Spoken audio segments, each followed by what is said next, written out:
Hello, beautiful people. How are you? I just flew back home 3 days ago after being in Europe for a month. I had a very well rested and adventurous vacation, but I'm super happy to be back and create more videos. I also hope all of you had an amazing summer. Also, apologies, I caught a cold, so please excuse my stuffy sounding voice.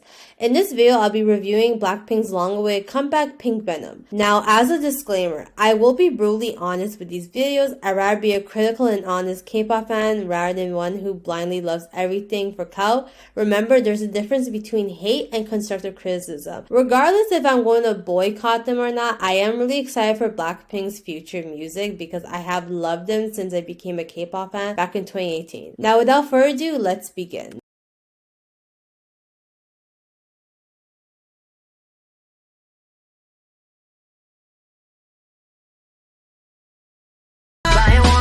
two by two 내 손끝 툭 하나에 다 무너지는 중 It goes one by one, even two by two Everybody in the floor, let me show you how we do The Rihanna Interpolation was super cute. I wish they actually sampled the beat. I felt like it could have benefited the song's success and like a building more because it could have created nostalgia among older K-pop fans.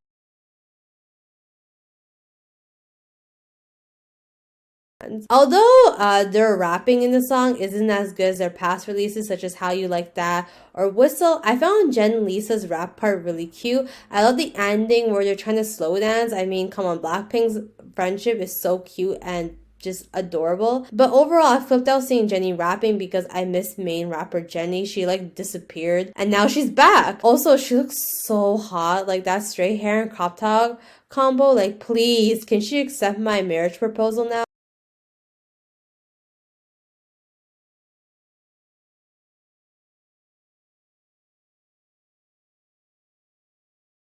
Oh my god, this is like the first review where I couldn't name any strengths because if you watch this channel, you know I'm a very positive person. I don't like being negative for the sake of it, so the fact that most of this video is on Pink Venom's weakness just shows you how honest I am. I think the issue is the instrumental. It's very messy sounding. Now, I do like experimental music. One of my favorites is NCT's Cherry Bomb. Even though Cherry Bomb's instrumental felt crazy at times, I felt the different beats or sounds used were sonically similar to each other. So in turn, it felt very smooth and cohesive sounding. However, this wasn't the case with Pink Venom. I felt like they're trying to do too many instrumentals and sounds at once, thus creating this messy sound. Like for example, at the beginning, we hear this old school Korean instrumental and then random EDM sounds.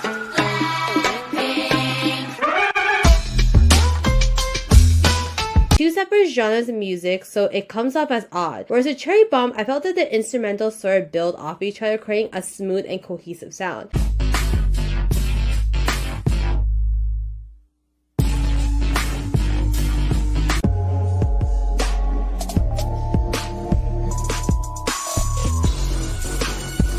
Overall, I felt like if they picked beats that were more sonically similar to each other, or just pick fewer beats, the song would sound much better. Moreover, because there wasn't a clean beat, it caused the transitions between each part of the song to sound messy. Let's compare the transition between the verse, pre-chorus, and chorus in How You Like That versus Pink Venom.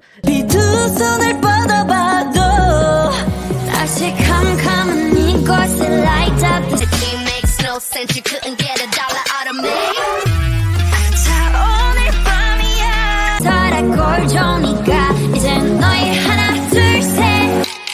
How you like that? I bring the pain like Don't you agree that in How You Like That, the transition sounded clean and seamless, where in Pink Venom, it sounded very jarring and abrupt? I think the issue is that in How You Like That, it really played more on minimalism. Each beats at least sound sonically similar to each other, or they didn't really overkill with the beats, whereas that was the opposite in Pink Venom. This is really, again, because of these random beats, because there's no clean and cohesive sound. Each section of the song felt jarring and out of place to listen to.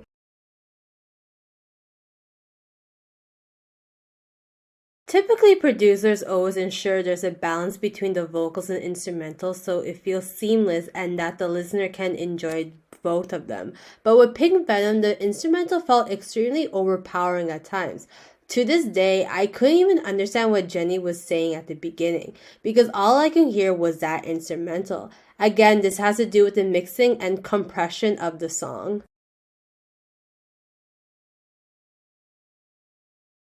You know how at the beginning you hear Blackpink, Blackpink?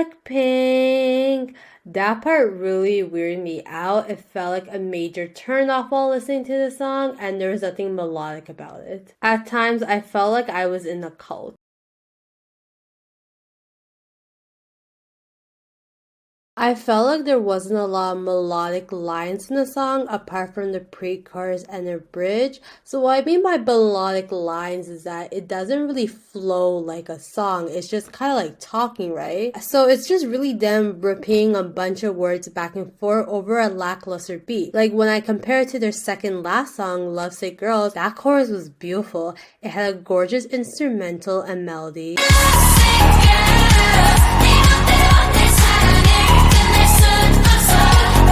And the girls actually sang in the chorus.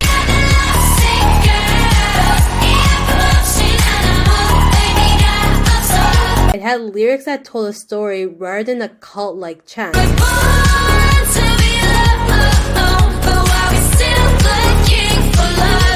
Overall, I felt Pink Venom's chorus was a huge turnoff due to the lack of melody.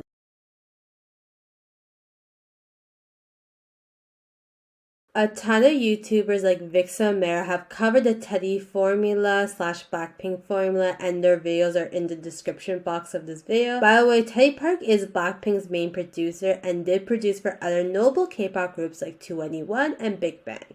He's jokingly referred to Blackpink's fifth member due to his heavy involvement in the group's music. So if you don't know what the Blackpink formula is, let me briefly explain. So verse 1 is always Jennie, and then Lisa typically is verses 2. Pre-chorus is Rose and Jisoo. Chorus, which I'll get into depth. Verse 2 is Jennie and Lisa. Pre-chorus is Rose and Jisoo. Chorus. Bridge is Rose and Jisoo. And then typically instead of having like an ending verse, you just have a party / dance ending chorus. So instead of having like an ending verse, you just have a section filled with beats so people can dance around. In particular, the chorus has 3 elements. 1 key press and onomatopoeia, so basically random sounds or a secondary phrase, and then electronic noises. Unfortunately, Pink Venom still follows that formula. We padam. Yeah.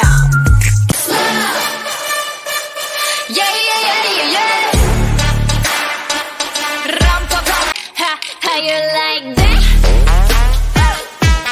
You gon' like that? How you like that? Pink Venom, get 'em. Straight till you don't like. Whoa. Straight till you don't like.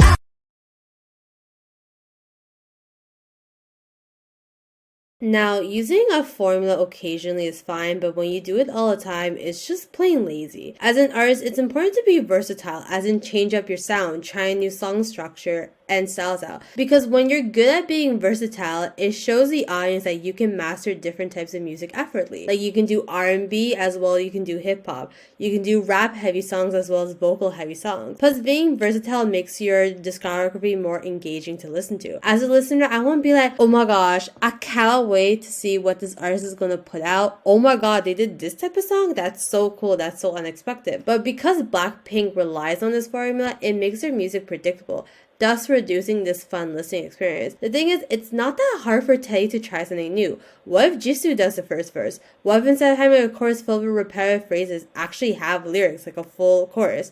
My favorite Blackpink song is As If It's Your Last, and that song didn't have a typical Blackpink chorus structure. As mentioned before, the chorus has the lyrics that told a story. Songs like Kick It and Hope Not shows that Teddy can write a full chorus. The fact that Teddy has a lot of options but doesn't pursue them really just shows you how lazy he is as a producer. And because Blackpink's music is so predictable, it does prevent them from having a dynamic and engaging discography.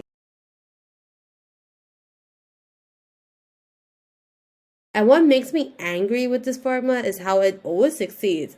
Every time Blackpink releases something new, it always smashes records and receives high sales, yet there's so little effort put in. Because if it really takes them 2 years to make a song, we would think, okay, maybe they're taking their time to make something grand and innovative. When it's reality, it's just them using this formula, showing you that it doesn't take that much time for them to make a song.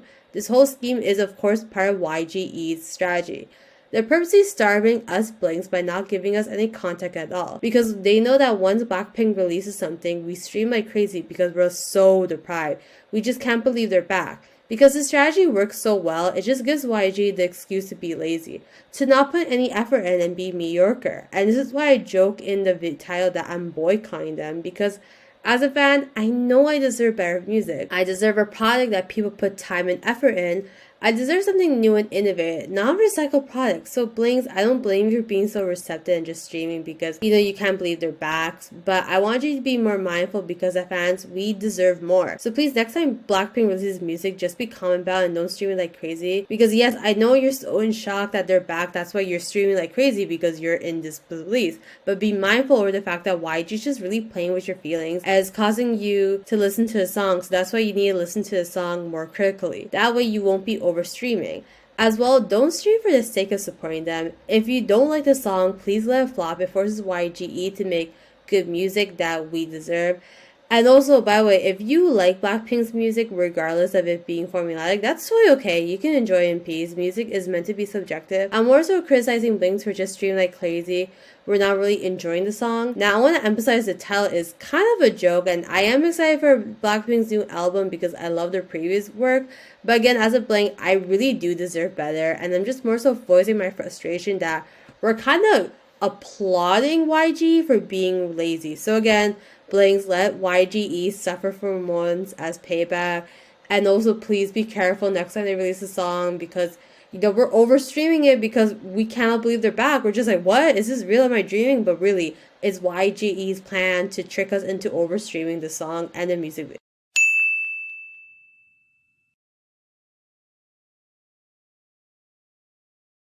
So just as a final review and summary, I give the song a 2 out of 10. It's very messy sounding and could have benefited from using less beats / instrumentals, or just pick ones that are sonically similar to each other. As a result, it could have a more smooth and cohesive sound because at times I feel like the transition between each part, like the verse, the chorus, the pre-chorus, and bridge, felt very abrupt and out of place. The lack of melody in the chorus was a major turnoff. Rather than chanting a bunch of words, it'd be nicer to have a full chorus or more singing, rapping rather than talking. Taehyung needs to let go of this formula. He's just being plain lazy, and if he's more versatile, Blackpink's discovery would be more engaging and dynamic to listen to. Unfortunately, it's becoming extremely predictable. Blinks who are streaming this song for the sake of supporting Blackpink or because they're in disbelief that they're back are encouraging YGE to be lazy. It's important to understand YGE's strategy, where YGE is purposely starving Blinks, so because Blinks are so deprived of content, they go crazy every single time Blackpink releases content. However, they don't realize that they're being trapped and they may be overstreaming due to disbelief, like, oh my gosh, am I dreaming? They're actually back, rather than out of enjoyment. That's why it's important to be mindful of YGE's manipulative strategy, so you're not giving YG too much credit, such as giving them a lot of YouTube and Spotify views, when they're just being super lazy and cheap. I see a lot of Blinks feel the need to support Blackpink even if they don't like the song by buying it. I think it's important to let a bad song flop so it forces the producers to make a higher quality song in the future. I think in general, Blinks need to be aware of this trap to break YG strategies. Onwards, we could receive more songs that aren't formulaic, and maybe just receive more songs on a constant basis too. Anyways, what's your thoughts below? Please voice them. Please be respectful in the comments. I love you guys so much. Can't wait to make more content soon. Bye-bye. Do it with the beats and instrumentals. They chose like, there goes my vlog being a goddamn weirdo.